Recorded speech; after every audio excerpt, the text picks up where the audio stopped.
नमस्कार, बहुत स्वागत है आपका हमारे खास कार्यक्रम में। आपके साथ मैं हूं सोनाली सिंह और हमारे साथ स्टूडियो में मौजूद हैं साध्वी विश्वरूपा जी। मैम, बहुत बहुत स्वागत है आपका, जिनसे हम बात करेंगे देवउठनी एकादशी और तुलसी विवाह के बारे में। कार्तिक मास के शुक्ल पक्ष की एकादशी तिथि को देवउठनी एकादशी मनाई जाती है। शास्त्रों के अनुसार इस दिन भगवान विष्णु 4 महीने सोने के बाद जागते हैं और एक बार फिर से सृष्टि का कामकाज संभालते हैं।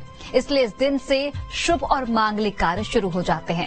इस दिन भगवान विष्णु की पूरे विधि विधान के साथ पूजा अर्चना की जाती है। मान्यता है कि एकादशी व्रत रखने से भगवान विष्णु की विशेष कृपा तो मिलती ही है, उनकी पूजा से मां लक्ष्मी भी प्रसन्न होती हैं। इन सभी के बारे में हम जानेंगे, लेकिन सबसे पहले बात तिथि की करते हैं। इस बार हर पर्व में तिथि को लेकर दुविधा की स्थिति बनी रही है, तो क्या विश्वरूपा जी देवउठनी एकादशी पर भी 2 तिथि का योग बन रहा है? आप सभी को नमस्कार। और सोनाली जी ने एक प्रश्न किया है कि आजकल हर बात को लेकर कंफ्यूजन होने लगा है, परंतु इस बार मैं सभी दर्शकों को कहना चाहूंगी कोई कंफ्यूजन की बात नहीं है। बिल्कुल ही यहाँ क्लियर है कि 22 नवंबर रात्रि 11:03 पर एकादशी तिथि का शुभारंभ हो रहा है। 23 नवंबर रात्रि 9:01 पर उनका समापन होगा। तो निसंदेह जब सूर्य उदय काल जो होता है, उदयकालीन तिथि को हम माना जाता है कि उसी दिन व्रत या कोई भी हम शुभ कार्य करते हैं। तो सूर्य उदय के समय हमारी एकादशी तिथि रहेगी। तो बिल्कुल निसंदेह 23 नवंबर को ही आप एकादशी का व्रत करें। और जैसा कि आप सभी जानते हैं, जब आप कोई भी व्रत होता है और खासकर एकादशी तिथि के व्रत में पारण के समय, पारण अर्थात उस व्रत का समापन करना, व्रत को खोलना, सुबह 24 नवंबर सुबह 6 बजे से और 8 बजे तक का समय है। पारण के समय कहा जाता है कि तुलसी दल को मुंह में रखकर ऊपर से जल पिया जाता है, ये होता है पारण। और उसके बाद आप अपना व्रत खोल सकती हैं। तो बिल्कुल देवउठनी एकादशी पर किस तरीके से संयोग बन रहे हैं, क्या कुछ तिथियां हैं, तमाम जानकारी साध्वी जी ने हम तक पहुंचाई। साध्वी जी, स्नान का इस दिन बड़ा महत्व होता है, स्नान के बारे में क्या कुछ करना चाहिए, तैयारियां किस तरीके से करनी चाहिए? जी बिल्कुल, जैसे कि आप सभी सुनते भी आ रहे हैं, हम बचपन से देखते भी आ रहे हैं, कार्तिक माह में तो पूरा माह ही स्नान के लिए जाना जाता है, पवित्र स्नान के लिए इसकी बहुत ही महत्वता होती है। तो एकादशी के दिन, देवउठनी एकादशी के दिन आप सुबह ब्रह्म मुहूर्त, अगर आप प्रतिदिन नहीं कर रहे हैं, पूरे मास आपने ये कार्तिक स्नान नहीं किया है, तो इसका पूरा पुण्य आप एकादशी के स्नान से भी ले सकते हैं। इसके लिए करना क्या है, आपको सुबह उठकर सबसे पहले जल में गंगा जल मिला ले या किसी भी पवित्र नदी का जो जल मिला ले, और उस समय हाथ जोड़कर नहाते समय, स्नान करते समय नारायण नारायण का मानसिक जाप करते रहें। तो देखिए आपको एक पवित्र स्नान की अनुभूति होगी। बिल्कुल, तो जिस तरीके से स्नान का इस एकादशी में काफी महत्व होता है और साध्वी जी ने हमें पूरा तरीका बताया किस तरीके से आप स्नान कीजिए ताकि आपको फल की प्राप्ति हो। आजकल भागदौड़ भरी जिंदगी है, तो ऐसे में पूजा की आसान विधि क्या कुछ है जिससे कम समय में जो आशीर्वाद है वो भगवान का प्राप्त हो? जी, बहुत ही अच्छा प्रश्न है और सभी का ये प्रश्न होता है। समय की मांग भी है क्योंकि सभी वर्किंग है, आजकल बच्चों को भी स्कूल भेजना होता है, समय की कमी है। तो इसलिए आपको बताना चाहूंगी बड़ा ही शॉर्ट तरीके से। सबसे पहले तो जो भी आप पूजा करें उसके लिए आपके भाव होना बहुत जरूरी है। उसके बारे में ज्यादा नहीं, आजकल तो टीवी और मोबाइल ऐसे माध्यम हो गए हैं जिसके बारे में आप बहुत सारी नॉलेज और बहुत सारा ज्ञान प्राप्त कर सकते हैं। सबसे पहले घर के स्नान करने के बाद आप घर के मंदिर में जाके देसी घी का एक दीप जलाएं। उसके बाद विष्णु जी को, और या कह सकते हैं आप शालिग्राम भगवान को, जो विष्णु जी का ही स्वरूप है, उन्हें गंगा जल से अभिषेक करें और तुलसी दल अर्पित करें। ये तो बहुत छोटी सी एक विधि है। उसके बाद आप भगवान को भोग लगाएं, विष्णु के साथ माँ लक्ष्मी की पूजा करें। साथ ही साथ मैं एक बात बताना भी चाहूंगी कि इस दिन आप तुलसी के पौधे पर देसी घी का दीपक लगाएं, साथ में वहीं पर शालिग्राम की स्थापना कर दीजिए। बिल्कुल जो मंदिर में आपको जैसी विधि करनी थी वो वहाँ तुलसी के पौधे के साथ तुलसी माँ के पौधे के साथ कर सकते हैं। तो निस्संदेह कार्तिक के पूरे माह का आपको फल जरूर मिलेगा। तो बिल्कुल, अगर आप बिजी हैं, आपका शेड्यूल काफी व्यस्त है, तो आप इन तमाम चीजों को कर फल की प्राप्ति कर सकते हैं। तो एकादशी पर कुछ ऐसे काम हैं जो भूलकर भी नहीं करने चाहिए। क्या है वो काम और किस तरीके से बचना चाहिए उन कामों से? देखिए, यह हम सुनते भी आ रहे हैं एकादशी के दिन चावल नहीं खाना चाहिए। इसके पीछे बहुत पौराणिक कथाएं हैं, वो किसी दिन बाद में आपको जिक्र करेंगे। परंतु ध्यान रहे, एकादशी के दिन आप चावल भूल कर भी चावल ना खाएं, मांस मदिरा का सेवन ना करें, या तामसिक चीजें जैसे प्याज लहसुन जिनसे आपका तामसिक एक व्यवहार बढ़ता है, तो उस भोजन का सेवन ना करें।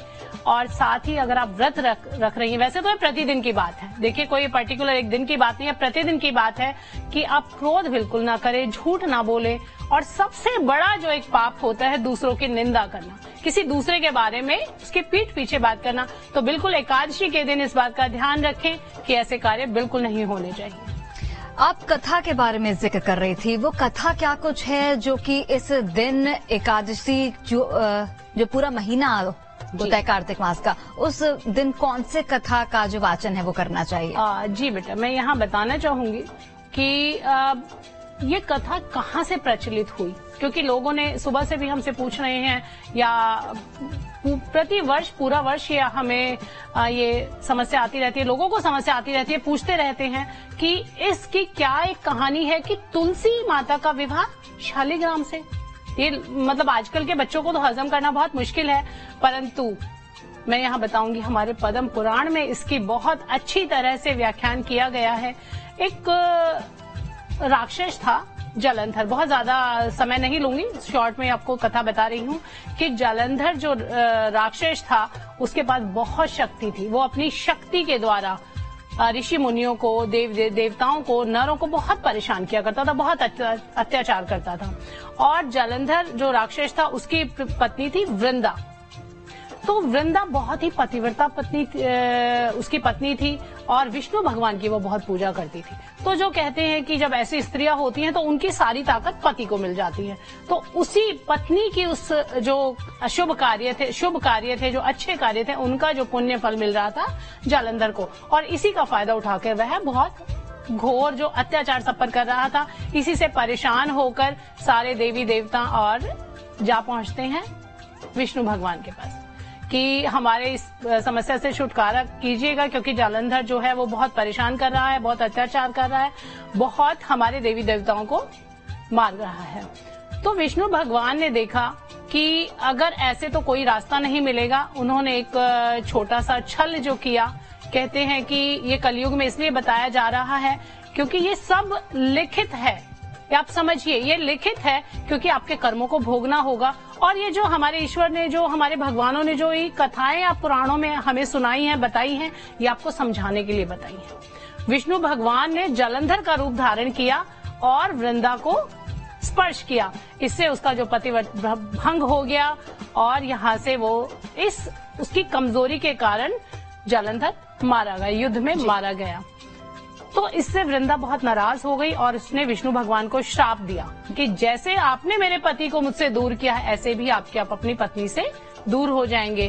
परंतु विष्णु भगवान ने सारी बात समझाई। समझने के बाद वृंदा ने उन्हें श्राप से मुक्त कर दिया और जाकर अपने पति की जहाँ पे उसका दाह संस्कार हो रहा था वहां पे वह सती हो गई, और जो उससे राख हुई उससे एक तुलसी का पौधा बना।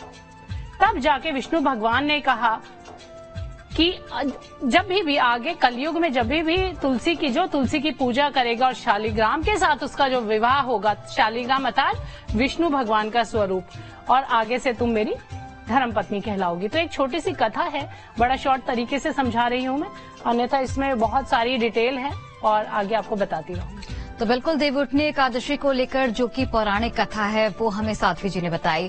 मैम, इस दिन भगवान विष्णु की पूजा करने से माँ लक्ष्मी प्रसन्न होती हैं। माँ लक्ष्मी की पूजा के क्या कुछ विधि विधान?